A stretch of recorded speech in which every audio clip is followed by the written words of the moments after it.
Bonjour, alors là ce matin je reçois un mail dans ma boîte de mon ami Jérôme qui me propose un exercice qu'il a vu sur le site lesmathématiques.net qui a été posté par Papus. Un nom d'emprunt certainement, mais en tout cas ça veut dire que c'est de la géométrie. Et là c'est de la géométrie du triangle, c'est sur les coordonnées barycentriques dans un triangle, un thème qui nous a donné beaucoup de joie. Je l'ai trouvé merveilleux cet exercice, assez inattendu tout de même, il faut bien reconnaître, et j'ai trouvé une solution, mais j'en suis pas extrêmement satisfait. Tout de même, c'est quand même une solution relativement élégante, sauf sur la fin où il y a un petit calcul. Donc si quelqu'un avait une solution, pas plus par exemple, s'il avait une solution à proposer, plus géométrique, plus convaincante, je suis preneur. En tout cas, je voudrais le partager avec vous parce que je le trouve vraiment absolument séduisant. Vous prenez un triangle, voilà, un triangle, hein, non dégénéré. Donc ABC, avec A', B', C', le triangle des milieux des côtés, ici, donc vous avez le milieu A' de BC, etc. Et donc vous avez ce triangle ici, donc ça c'est un triangle que je vais appeler T, et la T'. Et je vais regarder l'application FT, qui va du plan vers lui-même. Pour l'instant, bon, c'est du plan affine, hein, qui à x, y, z donne x2, y2, z2. Alors ce sont les coordonnées barycentriques dans le repère A, B, C. Ce qui veut dire que, en gros, à un point du plan, on peut le voir comme le barycentre de AX, BY, CZ. On lui associe le barycentre de AX2, BY2, CZ2. Bon, alors bien sûr, est-ce que c'est bien défini? Ben oui, parce que c'est homogène ici. Hein. Si je remplace x, y, z par lambda x, lambda y, lambda z, eh bien j'ai bien quelque chose d'homogène ici. Donc bon, c'est bien défini.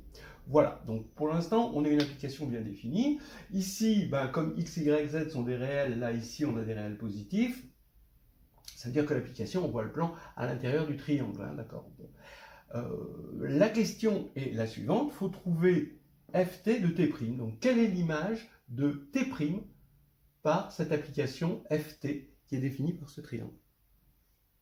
Voilà. Alors je vais vous donner, pour l'instant, je vous laisse réfléchir, ensuite je donne une indication, peut-être une deuxième indication, et ensuite la solution.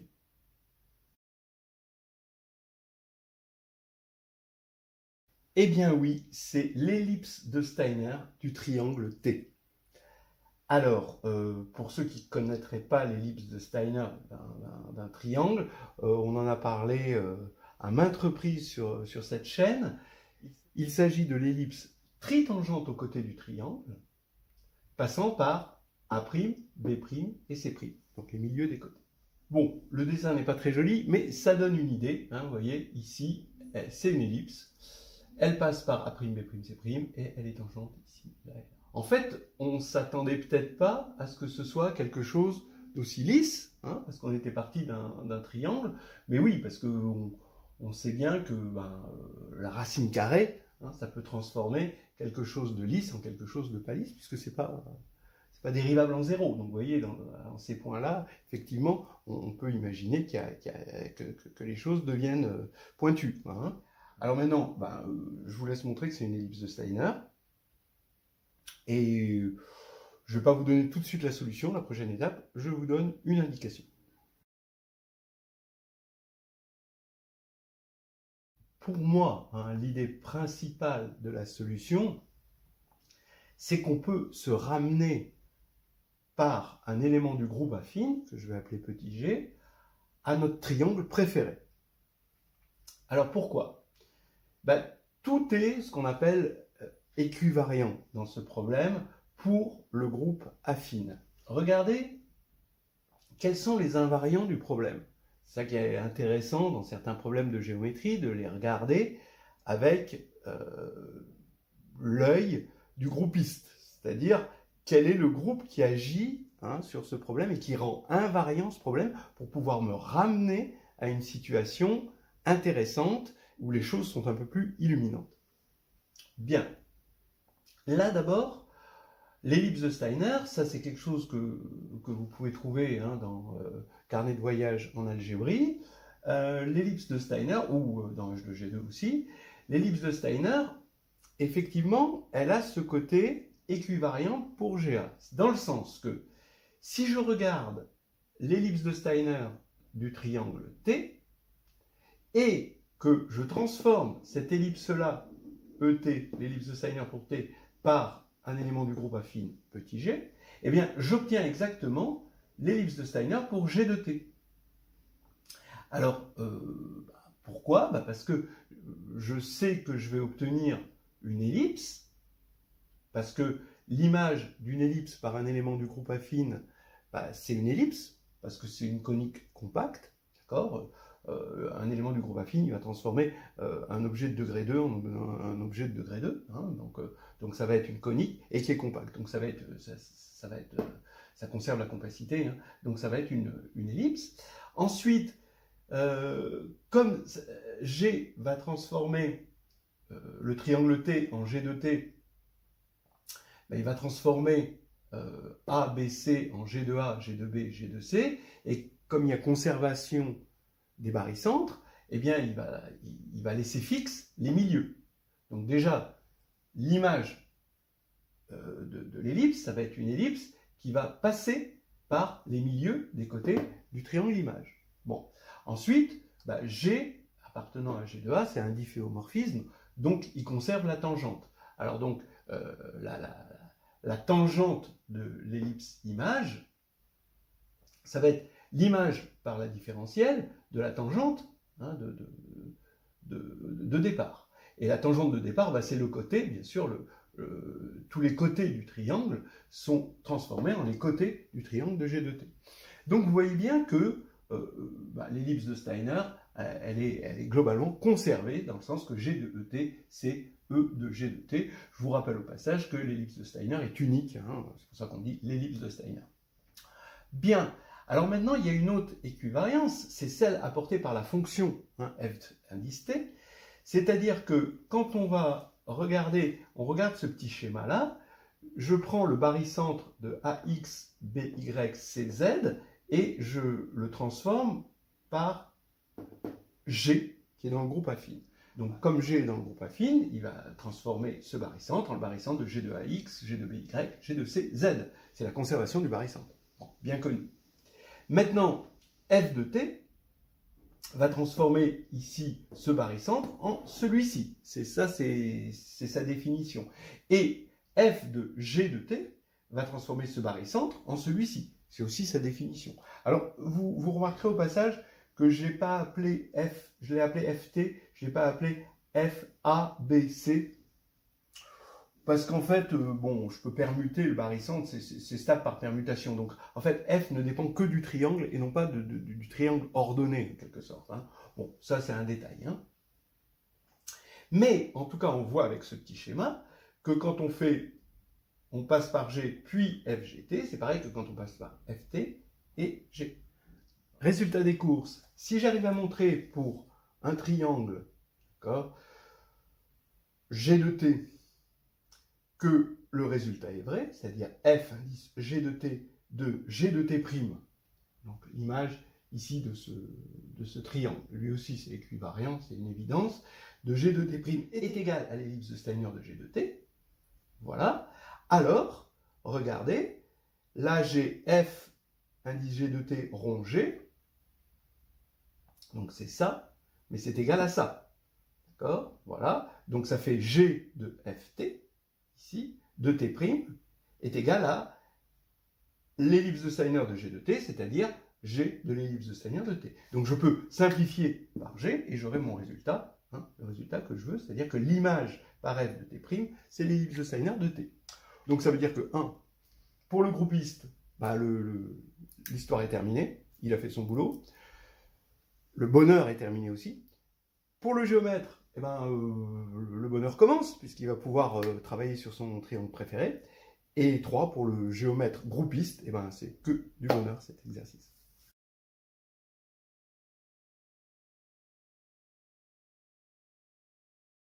Alors, voilà mon triangle préféré. Il est dans le plan complexe avec un J, J2, on va dire c'est un triangle de forme normale pour moi.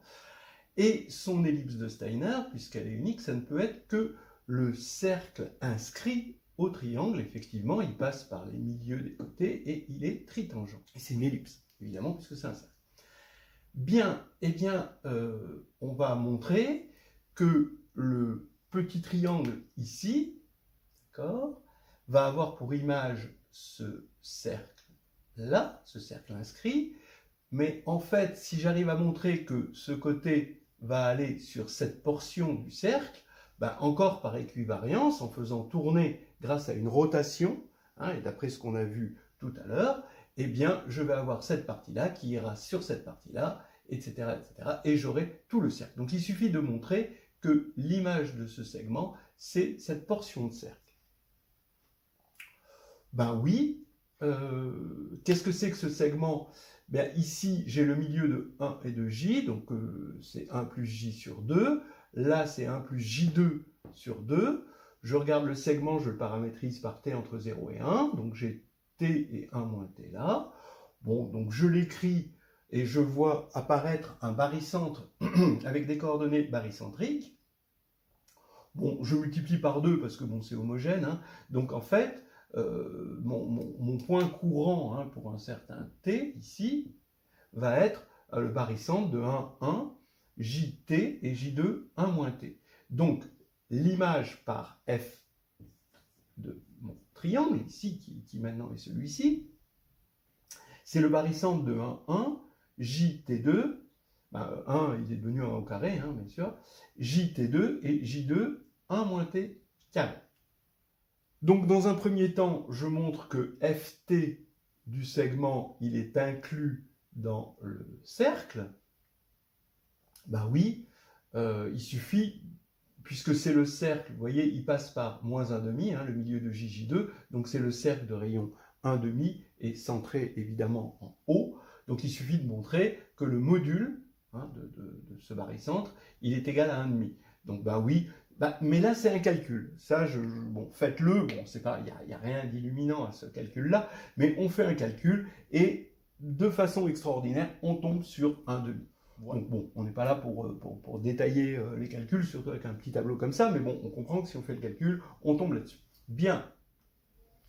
Alors maintenant, on vérifie que pour t égale 0, ben, on a ici t égale 0, c'est ce point-là. Pour t égale 0, et l'image, ben, c'est le même point. C'est facile de voir. Pour t égale 0, ça veut dire que c'est le barycentre 1, 0, 1. Ben, on va avoir encore le barycentre 1, 0, 1. Voilà. Et ce point n'est atteint que pour lui. C'est assez facile de le voir. Bon, pareil pour t égale 1, on va avoir ce point. Et pour t maintenant égale 1,5, on va avoir pour t égale 1,5, quand on remplace t par 1,5 ici, on va avoir le point ici, hein, ça va être le point 1 quart.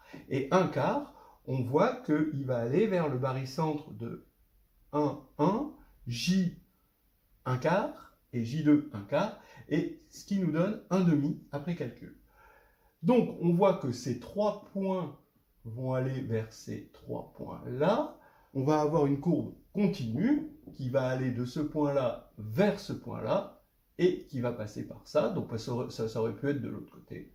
Donc on voit bien sûr que l'image par continuité, ça va être exactement l'arc de cercle. Et c'est ce qu'on a dit. Après, par rotation, on obtient les autres arcs. Ce qui va faire que pour notre triangle particulier, on va bien avoir l'ellipse de Steiner du triangle. Et donc pour tout triangle, par G-équivariance, par équivariance par le groupe affine, on va aussi avoir l'ellipse de Steiner du triangle.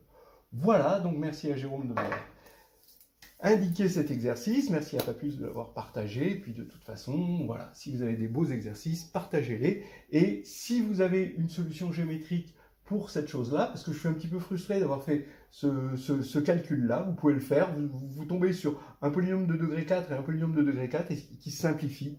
Et ça, c'est un petit peu le miracle, et on sent qu'il y a Pythagore derrière, mais bon, je ne l'ai pas fait géométriquement.